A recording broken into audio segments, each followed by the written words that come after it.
देवी उमा का हिमवान के हृदय तथा मैना के गर्भ में आना, गर्भस्था देवी का देवताओं के द्वारा स्तवन, उनका दिव्य रूप में प्रादुर्भाव, माता मैना से बातचीत तथा नवजात कन्या के रूप में परिवर्तित होना।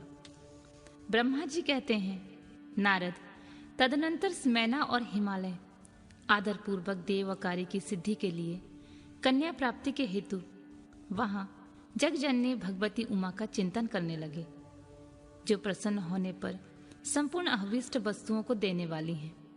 वे महेश्वरी उमा अपने पूर्ण अंश से गिरिराज हिमवान के चित्त में प्रविष्ट हुई। इससे उनके शरीर में अपूर्व एवं सुंदर प्रभाव उतर आई। वे आनंद मग्न हो अत्यंत प्रकाशित होने लगे। उस अद्भुत तेजो राशि से संपन्न महामना हिमालय अग्नि के समान अदृश्य हो गए। तत्पश्चात सुंदर कल्याणकारी समय में गिरिराज हिमालय ने अपनी प्रिया मैना के उदर में शिवा के उस परिपूर्ण अंश का आधान किया। इस तरह गिरिराज की पत्नी मैना ने हिमवान के हृदय में विराजमान करुणा निधान देवी की कृपा से सुखदायक गर्भ धारण किया। संपूर्ण जगत की निवास भूता देवी के गर्भ में आने से गिरि प्रिया मैना सदा तेजो मंडल के बीच में स्थित हो अधिक शोभा पाने लगी। अपनी प्रिया शुभांगी मैना को देखकर गिरिराज हिमवान बड़ी प्रसन्नता का अनुभव करने लगे। गर्भ में जगदम्बा के आ जाने से वे महान तेज से संपन्न हो गई थीं। मुनि उस अवसर में विष्णु आदि देवता और मुनियों ने वहां आकर गर्भ में निवास करने वाली शिवा देवी की स्तुति की और तदनंतर महेश्वर की नाना प्रकार से स्तुति करके प्रसन्नचित्त हुए वे सभी देवता अपने अपने धाम को चले गए। जब 9वां महीना बीत गया और 10वां महीना पूरा हो चला, तब जगदम्बिका कालिका ने समय पूर्ण होने पर गर्भस्थ शिशु की जो गति होती है उसी को धारण किया, अर्थात जन्म ले लिया।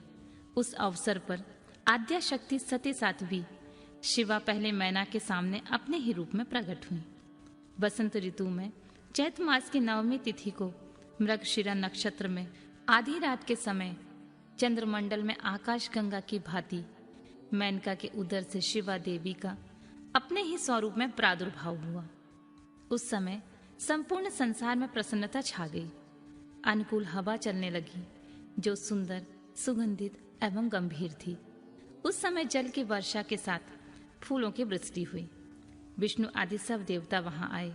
सबने सुखी होकर प्रसन्नता के साथ जगदम्बा के दर्शन किए और शिवलोक में निवास करने वाली दिव्य रूपा महामाया शिव कामनी मंगलमयी कालिका माता का स्तवन किया।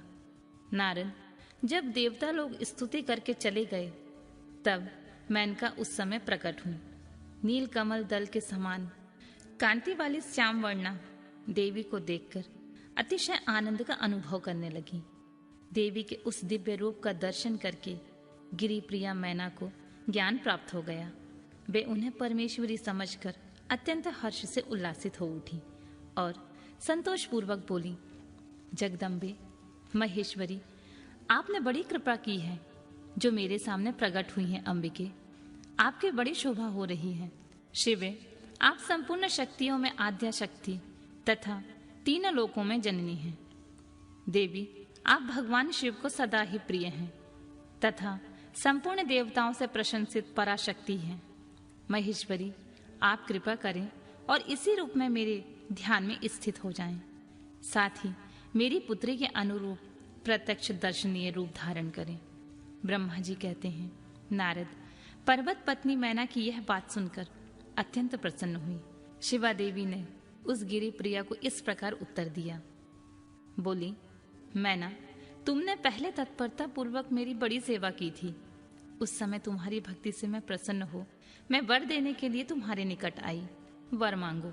मेरी इस वाणी को सुनकर तुमने जो वर मांगा है वह इस प्रकार है। महादेवी, आप मेरी पुत्री हो जाएं और देवताओं के हित साधन करें। तब मैंने तथास्तु कहकर तुम्हें सादर यह वर दे दिया और मैं अपने धाम को चली गई। गिरि कामिनी, उस वर के अनुसार समय पाकर आज मैं तुम्हारी पुत्री हुई हूँ। आज मैंने जो दिव्य रूप का दर्शन कराया है इसका उद्देश्य इतना ही है कि तुम्हें मेरे स्वरूप का स्मरण हो जाए। अन्यथा मनुष्य रूप में प्रकट होने पर मेरे विषय में तुम अनजान ही बनी रहती। अब तुम दोनों दंपति पुत्री भाव से अथवा दिव्य भाव से मेरा निरंतर चिंतन करते हुए मुझ में स्नेह रखो। इससे मेरी उत्तम गति प्राप्त होगी। मैं पृथ्वी पर अद्भुत लीला करके देवताओं का कार्य सिद्ध करूंगी, भगवान शंभु की पत्नी होंगी और सज्जनों का संकट से उद्धार करूंगी।